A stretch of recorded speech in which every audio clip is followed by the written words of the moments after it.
Bismillahirrahmanirrahim. Assalamualaikum warahmatullahi wabarakatuh. Berita Al-Hijrah 23 Syakban 26 Mac. Bersama saya Wan Kamarudin Ibrahim. Kita lihat dulu tajuk utama malam ini. Air bawah tanah atasi isu air.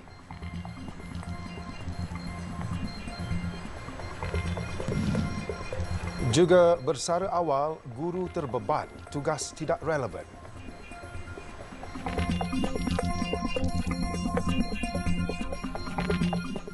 Kerajaan menyeru semua pihak berganding bahu memberi tumpuan memelihara sumber air, terutama air bawah tanah bagi memastikan ketersediaan air. Perdana Menteri Datuk Seri Ismail Sabri Yaakob berkata biarpun negara mempunyai sumber air yang mencukupi bagi menyediakan air yang selamat dan terawat, namun masih terdapat pelbagai isu dan cabaran berkaitan pengurusan sumber air yang perlu diambil tindakan. Malaysia mempunyai sumber air bawah tanah berkapasiti 5,000 bilion meter padu dengan keupayaan penjanaan semula sebanyak 64 bilion meter padu setahun. Kapasiti ini sangat besar dan sudah tentu berupaya menjadi sumber alternatif bekalan air negara. Penggunaan air bawah tanah di Malaysia sebenarnya kurang daripada 3% berbanding dengan negara-negara lain seperti Denmark 100%, Austria 98%, Thailand jiran kita 80%, China 78% dan Amerika Syarikat 50%. Datuk Seri Ismail Sabri berkata demikian ketika berucap pada sambutan Hari Air Peringkat Kebangsaan dengan tema melestarikan sumber air, memanfaatkan air bawah tanah di Berak. Tambah Perdana Menteri, antara faktor yang perlu diambil kira adalah kuantiti air yang kadang-kala berlebihan ketika musim hujan dan jumlah yang tidak mencukupi ketika musim kemarau, serta kualiti air yang semakin merosot dan pengagihan yang tidak seimbang. Justru isu dan cabaran dalam pengurusan sumber air negara perlu ditangani dengan berkesan bagi mencapai pengurusan sumber air negara yang lestari dan holistik. Di Malaysia ketika ini, air bawah tanah digunakan sebagai sumber air minuman di Kelantan, Terengganu, Pahang, Perlis, Kedah, Sabah dan Sarawak. Sementara itu, pada Majlis Berasingan, Perdana Menteri Datuk Seri Ismail Sabri berkata, Kementerian Perdagangan Dalam Negeri dan Hal Ehwal Pengguna KPDN-HEP menerima sebanyak 24,150 aduan berkaitan transaksi dalam talian dalam tempoh kira-kira 2 tahun sejak Perintah Kawalan Pergerakan PKP fasa pertama dikuatkuasakan. Menurut Perdana Menteri, jumlah itu merangkumi sebanyak 36.45% berbanding jumlah aduan keseluruhan iaitu 66,255 yang diterima. Sejumlah besar aduan ini memberi indikasi bahawa melalui perubahan trend pembelian pengguna secara dalam talian di mana sebilangan besar pengguna menyedari dan memahami akan hak mereka. Sebagai langkah memperkasakan digitalisasi pengguna, KPDN-HEP membangunkan satu aplikasi telefon pintar yang bertujuan mempelbagaikan platform penyaluran aduan pengguna sekaligus memantapkan lagi inisiatif perlindungan pengguna. Bagi memperkasakan digitalisasi pengguna, kerajaan telah pun membangunkan satu aplikasi telefon pintar untuk mempelbagaikan platform penyaluran aduan sekaligus memantapkan inisiatif perlindungan pengguna. Aplikasi yang dinamakan Easy Adu dibangunkan pada tahun 2015 dan tahun lepas ia ditambah baik bagi membolehkan pengadu menyalurkan aduan serta-merta melalui telefon pintar masing-masing. Aplikasi Easy Adu mula dibangunkan pada 2015 dan pada 2021 ia ditransformasi dan ditambah baik. Ia bertujuan meningkatkan lagi tahap keberkesanan saluran aduan disediakan KPDN-HEP di mana pengadu boleh menyalurkan aduan serta-merta melalui telefon pintar masing-masing. Perdana Menteri berkata demikian ketika menyampaikan ucap tama pelancaran Hari Pengguna Kebangsaan HPK 2022 bertemakan digitalisasi pengguna di Ibu Negara hari ini. Letih dan kecewa dengan beban tugas yang tidak relevan. Itu antara punca berlaku trend guru bersara lebih awal menghampiri kadar guru bersara wajib. Menurut Presiden Kesatuan Perkhidmatan Perguruan Kebangsaan Semenanjung Malaysia NUTP, Aminuddin Awang, bebanan tugas berkenaan turut membabitkan perkranian, pengurusan dan pentadbiran sekolah. Boleh dikatakan mereka ini burn out. Mereka kecewa dan mereka sekarang ini dibebankan dengan pelbagai tugasan yang langsung tidak relevan dengan tugas dan juga tanggungjawab seorang guru. Ada pelbagai sistem dalam talian sekarang ini yang dipaksa guru-guru untuk membuat pengisiannya dalam tempoh masa yang begitu terhad.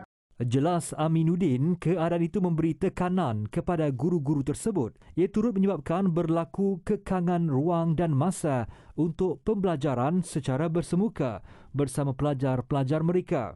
Tambahnya, meskipun terdapat pihak yang bersetuju agar guru-guru bersara lebih awal agar peluang dapat diberikan kepada golongan muda yang berkebolehan dalam bidang pendidikan, namun pihak kerajaan perlu melakukan sesuatu untuk memastikan guru yang lebih berpengalaman ini terus berada dalam sektor pendidikan dalam melahirkan generasi yang lebih cemerlang hingga ke peringkat dunia. Kita tak nafikan ramai guru-guru yang begitu berkebolehan dalam kalangan guru-guru yang masih muda. Tetapi kita juga memerlukan adunan guru-guru yang berkebolehan dan guru-guru yang berpengalaman ini bagi memastikan apa yang telah dinyatakan tadi untuk melahirkan murid-murid yang cemerlang ini mencapai matlamatnya. Dalam pada itu, Aminuddin Awang berpandangan kerajaan perlu menubuhkan sebuah jawatan kuasa khas bagi mengkaji punca dan beban tugas guru untuk memastikan dasar-dasar dan tugas hakiki sebagai seorang guru dapat dilaksanakan dengan sewajarnya. Lembaga Kemajuan Ikan Malaysia LKIM akan menawarkan bantuan kembali ke sekolah kepada anak-anak 140,000 ahli persatuan nelayan di seluruh negara. Pengerusinya, Datuk Syed Abu Hussein Hafiz Syed Abdul berkata, bantuan khas itu akan diberikan melalui Persatuan Nelayan Kebangsaan NEKMAD. Menurut Datuk Syed Abu Hussein Hafiz, bantuan kewangan itu bertujuan membantu memudahkan anak-anak nelayan yang kurang berkemampuan. Bantuan yang patut kita berikan kepada semua keluarga yang anaknya nak mula balik sebab kesan daripada PKP COVID ini, kebanyakan keluarga yang tidak boleh bekerja, tak boleh berniaga, keputusan pendapatan dan tidak mampu untuk membeli keperluan-keperluan asas untuk anak mereka pergi ke sekolah. Beliau berkata demikian dalam sidang media selepas Majlis Penyampaian Sumbangan Back to School LKIM Anak-Anak Nelayan Don Trong PNK Sungai Tinggi di Dewan Orang Ramai Sungai Kerang, Terong. 100 anak-anak nelayan di Don Terbabit menerima bantuan persekolahan RM200 seorang pada majlis bantuan tersebut. Menurut Syed Abu Hussein Hafiz, walaupun bantuan itu tidak terdapat dalam skop peruntukan LKIM, namun ia perlu ekoran ramai nelayan yang terhimpit ketika negara dilanda pandemik COVID-19. Justru katanya, sebagai pengerusi LKIM, beliau akan mengusahakan agar semua anak-anak nelayan terbela dan mendapat bantuan sewajarnya. Sebelum ini, pengerusi Persatuan Nelayan Kawasan Johor Selatan Azli Muhammad Aziz menyuarakan keresahan kumpulan nelayan yang tidak terkecuali dihimpit dengan pelbagai permasalahan ketika negara dilanda pandemik COVID-19, termasuk kos pengoperasian tangkapan ikan dan sara hidup yang kian meningkat.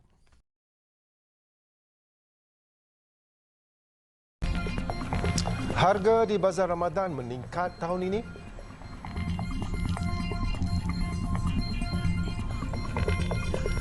Baik, Ramadan bakal tiba tidak lama lagi. Dalam keterujaan menyambut bulan mulia itu, cabaran berbeza pula perlu dilalui peniaga Bazar Ramadan. Dan mereka kini berdepan masalah mendapatkan bahan mentah untuk jualan. Menurut peniaga murtabak yang mesra dipanggil Kak Lin, dia masih tidak mempunyai bekalan tepung bagi jualan murtabaknya untuk bulan Ramadan depan. Persiapan untuk bulan Ramadan, tahun ni memang agak lain sikit lah. Sebab macam tahun-tahun yang lepas, kita dah siap dah ni. Macam murtabak kan, kita dah ada tepung, macam ayam daging kita dah ada stok tau. Tapi yang tahun ni, tepung memang susah nak cari. Tak ada, belum lagi. Ini nak pakai untuk hari-hari pun susah. Nak pakai yang untuk sebelum berniaga di bazar Ramadan pun susah. Nanti tak tahu lagi bazar Ramadan macam mana. Bagi mengatasi masalah itu, peniaga perlu berkorban dengan membeli tepung yang lebih mahal berbanding tepung murah yang biasa digunakan, dan disebabkan itu, mereka terpaksa menaikkan harga jualan. Sekarang ni dah start kompos sikit-sikit, tepung, minyak tu dah start kompos. Tepung kunci tu harga dia biasa saya beli RM13.5, tapi dah tak ada stok, kenalah beli yang sawah punya RM25.5. Berapa jauh bezanya dah tepung kunci yang RM13.5 tadi dengan tepung sawah RM25.5.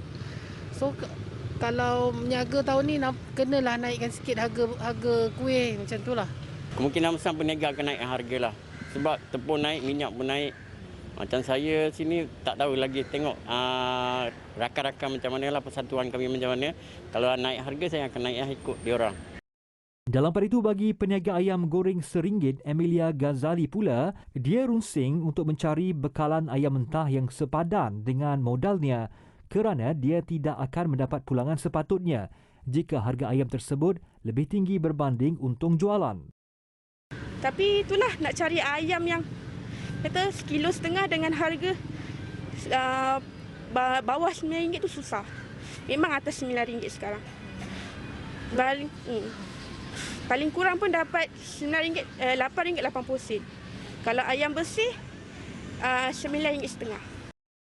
Pada masa sama, para peniaga berharap pelanggan tidak mempertikaikan kenaikan harga makanan yang akan dijual di bazar Ramadan nanti kerana mereka juga terpaksa berdepan dengan kenaikan harga bahan mentah untuk mencari rezeki. Expo Usahawan Veteran Tentera Laut Diraja Malaysia 2022 bakal membuka jalan kepada veteran ATM menjadi usahawan berdaya saing. Panglima Angkatan Tentera Jeneral Tan Sri Effendi Buang berkata, Expo julung kali diadakan itu sejajar dengan hasrat memperkasa ekonomi usahawan veteran ATM bagi mewujudkan jaringan perniagaan serta mewujudkan peluang pekerjaan dalam kalangan mereka. Menurut Tan Sri Effendi, program dengan kerjasama Tekun Nasional, Tekun dan peneraju agenda Bumiputera Teraju itu dapat membantu usahawan meneroka pasaran baru dan meluaskan bidang perniagaan. Sekarang ini Jeff boleh menjadi platform untuk bermudah cara. Pada dia mereka akan menolong mereka ini cara nak kat mana nak pergi, borang apa nak diisi, bagaimanakah syarat-syarat yang perlu dipenuhi, dan selepas itu menentukan bahawa permohonan mereka dapat diproseskan mengikut hak masing-masing lah. Beliau berkata demikian pada Majlis Perasmian Expo Usahawan Veteran Tentera Laut Diraja Malaysia TLDM 2022 di Malakat Mall siang tadi. Expo yang berlangsung hari ini sehingga esok itu disertai 100 peserta. Program anjuran bersama Jabatan Hal Ehwal Veteran ATM, JEV ATM dan Persatuan Veteran TLDM Cawangan Kuala Lumpur itu turut mendapat kerjasama dari Markas Tentera Laut. Mengulas lanjut, Tan Sri Effendi berkata, beliau berharap program seumpama ini dapat diperluaskan oleh persatuan ATM lain dalam melahirkan lebih ramai usahawan dalam kalangan veteran ATM. Beliau turut mengajak kepada semua syarikat korporat untuk bersama-sama dengan Kementerian Pertahanan bagi mengadakan kolaborasi strategik dengan JEV ATM dan agenda membantu veteran ATM yang telah banyak mendabur jasa dan bakti kepada negara. Pembinaan Masjid Baitur Rahman Alam Sari di Kajang, Selangor bakal memanfaatkan kira-kira 60,000 penduduk apabila siap sepenuhnya pada 2024 dan proses pembinaan masjid di atas tapak seluas 3.51 ekar sudah bermula bulan ini. Jumlah keseluruhan kos pembinaan masjid 2 tingkat dan mampu memuatkan sekitar 5,000 jemaah dalam satu-satu masa itu adalah 25 juta ringgit. Setakat ini kira-kira 15 juta ringgit kutipan sudah diperoleh hasil sumbangan pelbagai pihak. Menteri Besar Selangor Datuk Seri Amiruddin Syari berkata kerajaan negeri akan turut membantu bagi menampung sebahagian kos pembinaan masjid berkenaan. So dengan komitmen yang jelas daripada pihak pembinaan masjid yang telah berjaya mengumpul lebih 50% daripada sasaran mereka iaitu 25 juta ataupun kos keseluruhan anggaran pembinaan masjid ini bermakna mereka memerlukan tambahan sekitar 10 juta dan 10 juta itu kadang-kadang dia tidak diperlukan pada satu-satu masa saja. Dia mungkin boleh dibahagikan kepada beberapa period dan waktu. Pada majlis hari ini, pengurusan masjid menerima sumbangan sebanyak RM20,000 daripada Pejabat Menteri Besar, Ahli Dewan Negeri Sungai Ramal Mazwan Johar RM15,000, Jabatan Agama Islam Selangor RM10,000 dan Jeffa Development Sdn Bhd RM10,000 sebagai bantuan tambahan kepada masjid mendapatkan dana. Selama ini ada surau, kalau tak salah saya surau Al-Amin, yang mana menjadi surau ataupun tempat sementara lah untuk penduduk Alam Sari sekitarnya melaksanakan ibadat dan juga aktiviti yang lain lah. Jadi dengan keadaan surau yang terhad, jemaah yang bertambah, memang jadi satu keperluan lah. Dengan kedudukan yang strategik, masjid baru itu bakal menyediakan pelbagai fasiliti lengkap seperti Dewan Pelbagai Guna, kuartus imam dan bilal, bilik tetamu, bilik mesyuarat, gimnasium, bilik-bilik kuliah, ruang kanak-kanak serta kiosk bagi menjana perniagaan. Orang ramai yang ingin turut membantu dalam pembinaan Masjid Baitur Rahman, Alam Sari Kajang boleh menghulurkan sumbangan menerusi akaun dan maklumat seperti tertera.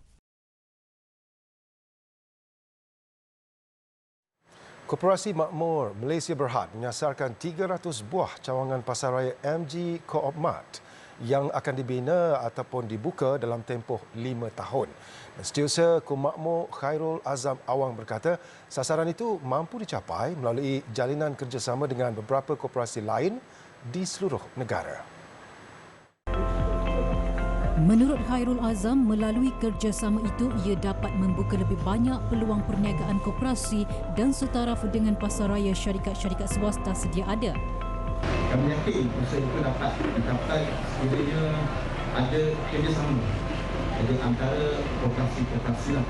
Dan kami juga telah berjaya melaksanakan satu model kerjasama di antara koperasi pertumbuhan anak yatim NSN dan PACE. Dalam tempoh setahun dia telah berjaya membuat jualan hampir 2 juta.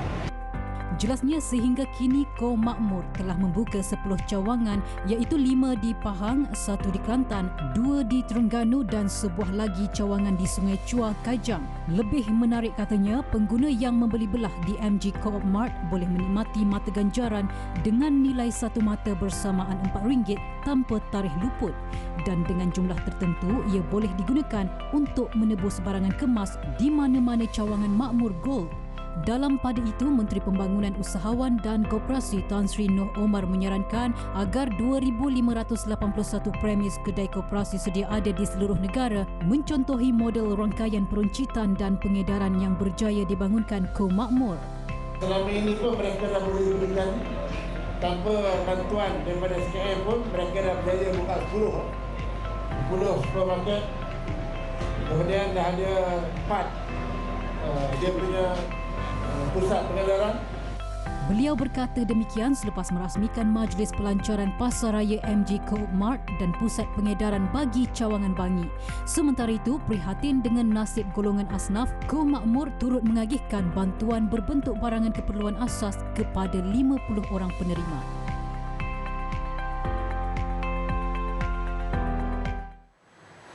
Yayasan Ikhlas dengan kerjasama Bank Pembangunan Malaysia Berhad BPMB tampil menyampaikan sumbangan pek barangan keperluan asas dan bantuan persekolahan kepada 1,000 penerima yang terdiri daripada mangsa banjir di Pahang. Pengarah bahagian korporat Yayasan Ikhlas, Kamaruddin Kasim berkata berdasarkan keadaan semasa, misi bantuan kali ini menumpukan daerah Bentong, Jerantut dan Temerloh. Bantuan yang disampaikan melibatkan bantuan pek makanan berjumlah RM20,000 yang dimanfaatkan 400 penerima, bantuan persekolahan RM40,000 kepada 200 penerima dan bantuan keperluan asas sebanyak RM40,000 kepada 80 keluarga. Kamarudin berkata, Yayasan Ikhlas sentiasa ke hadapan setiap kali berlakunya bencana yang menimpa masyarakat bagi meringankan beban mereka. Kita ada 3 tempat sebenarnya di Pahang ni, sebab bantuan daripada Bank Pembangunan Malaysia Berhad ini adalah untuk bangsa-bangsa banjir di Pahang. Jadi apa yang kita gariskan daripada dana ini, kita bahagi kepada 3. Itu di Bentung, di Jerantut dan juga Temerloh. Dalam pada itu, Yayasan Ikhlas telah membelanjakan lebih RM1 juta bagi menggantikan karpet masjid yang rosak akibat banjir di seluruh negara. Sumbangan itu termasuk penggantian karpet di Masjid Bukit Piatu Bentung. Beliau berkata demikian kepada Berita Al-Hijrah selepas Majlis Sumbangan Bantuan Bencana Banjir Negeri Pahang dari BPMB. Sementara itu, penerima yang ditemui bersyukur dengan bantuan yang diberikan Yayasan Ikhlas dan BPMB. Ucap terima kasih banyak-banyak, syukur kepada Subhanallah Ta'ala kerana bagi sembahan ni kepada makcik dan pakcik yang uzur. Pada waktunya pakcik sekena stroke dah 2 bulan. Makcik sakit macam-macam. Darah tinggi ada, kencing manis ada, jantung ada, buah pinggang ada. Semuanya ada. Kalau dapat ni syukur sangat. Alhamdulillah. Majlis Convocation ke-14 College Professional Baitul Mal Kuala Lumpur KPBKL berlangsung hari ini. 694 graduan menerima diploma dan sijil Professional United Kingdom dalam Majlis Convocation yang disempurnakan Pengerusi Majlis Agama Islam dan Persekutuan Mawib Tan Sri Dr. Muhammad Daud Bakar. Majlis Convocation ke-14 KPBKL Mawib ini berlangsung di Matrade Exhibition Convention Centre MECC. Pada majlis ini, Nur Hidayah Muhammad Teride dinobatkan sebagai penerima pingat emas Menteri. Beliau membawa pulang wang tunai RM3,000, sumbangan pusat pungutan zakat Mawib. Pemilihan itu atas pencapaian cemerlang beliau dalam akademik, co-curriculum dan kerjaya. Nur Hidayah yang merupakan graduan Diploma Pengurusan Industri Halal DPIH kini bertugas sebagai Eksekutif Halal di Serunai Commerce, Sdn Bhd. Turut menerima diploma dan sijil 212 orang graduan Diploma Pengurusan Haji dan Umrah, 61 orang graduan Diploma Pengurusan Zakat dan Wakaf, 128 orang graduan Diploma Pengurusan Industri Halal DPIH, 34 orang graduan Diploma Pengajian Muamalat, 48 orang graduan LCCI, 25 orang graduan Certified Account Technician CAT, 112 orang graduan Diploma Perniagaan dan 74 orang graduan Diploma Perakaunan. KPBKL Mawib adalah institut pengajian tinggi swasta milik penuh Majlis Agama Islam Wilayah Persekutuan yang bermatlamat untuk melahirkan profesional Muslim dan seterusnya meningkatkan taraf ekonomi umat Islam. Berehat seketika dari kesibukan rutin harian sambil mensyukuri keunikan Malaysia, kunjungi dan terokailah tempat-tempat menarik dalam negara yang mampu memberi kedamaian, ketenangan dan pengalaman baru yang berbeza bersama keluarga tercinta.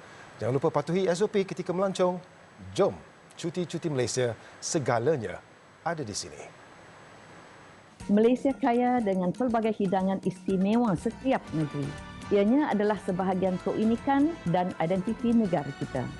Makanan menyatukan kita rakyat Malaysia. Jom, cuti-cuti Malaysia. Mempesona.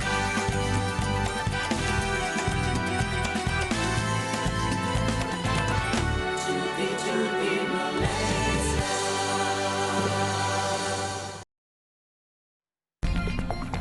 Gunung berapi Taal meletus.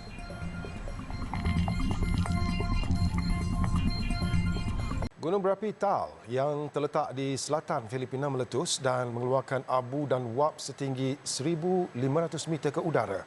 Letusan sekitar jam 7.22 pagi tadi waktu tempatan itu meletakkan amaran pada tahap 3 yang menuntut ribuan penduduk di sekitarnya mengosongkan kediaman mereka segera. Menurut Institut Vulkanologi dan Seismologi Filipina, letusan susulan mungkin berlaku yang boleh mencetuskan aliran gas, abu dan serpihan berbahaya dan bergerak pantas serta tsunami. Lebih 12,000 penduduk di 5 kampung berdekatan gunung berapi diarah meninggalkan rumah mereka dengan kadar segera. Tal ialah salah satu gunung berapi paling aktif di negara itu dan dilanda letusan dan gempa bumi secara berkala kerana lokasinya di lingkaran gunung berapi Pasifik. Polis Thailand tahan seorang lelaki tempatan kerana terbabit dengan kes pemerdagangan migran Rohingya ke Malaysia. Suspek berusia 54 tahun itu dicekup pihak berkuasa di selatan Bangkok selepas 7 tahun bersembunyi. Menurut laporan Bangkok Post, lelaki dari daerah Sadau di wilayah selatan Songkhla itu ditahan di Samut Prakan, selatan Bangkok 2 hari lalu selepas 7 tahun melarikan diri. Komander Polis Daerah Wilayah 8, Major General Napanwood Liam Sanguan berkata, lelaki itu adalah antara 59 yang dikehendaki pihaknya kerana memperdagangkan 97 pendatang Rohingya di daerah Huasai di Nakhon Si Thammarat pada Januari 2015. Mahkamah di wilayah Selatan Nakhon Si Thammarat mengeluarkan waran tangkap kepada lelaki terbabit pada Mei tahun yang sama. Lelaki itu didakwa membekalkan migran Rohingya dari Myanmar dan Bangladesh melalui Thailand ke Malaysia. Suspek menerima 50,000 baht bagi setiap pendatang.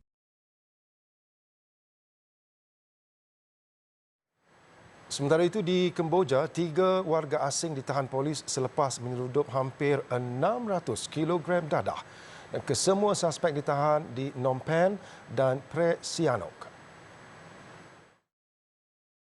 Mereka ditahan ketika cuba mengeksport dadah ke negara ketiga melalui jalan laut. Sebanyak 596 kg dadah turut dirampas ketika serbuan. Dadah yang dirampas termasuk 510 kg ketamin dan 51.6 kg ekstasi. Kemboja tidak menjatuhkan hukuman mati mandatori bagi kesalahan membabitkan dadah. Namun di bawah undang-undangnya, individu yang disabit kesalahan mengedar lebih 80 gram dadah boleh dipenjara seumur hidup. Menurut Jabatan Anti Dadah Kemboja pada 2021, seramai 13,765 suspek ditahan serta 4.43 tan dadah terlarang dirampas. Baik, bagi pengusaha PMKS yang menghadapi masalah pembiayaan perniagaan, Agensi Kaunseling dan Pengurusan Keuangan AKPK sedia menawarkan perkhidmatan percuma termasuk skim penyelesaian pinjaman kecil SPPK, merangkumi bantuan penstrukturan atau penjadualan semula pembiayaan sedia ada.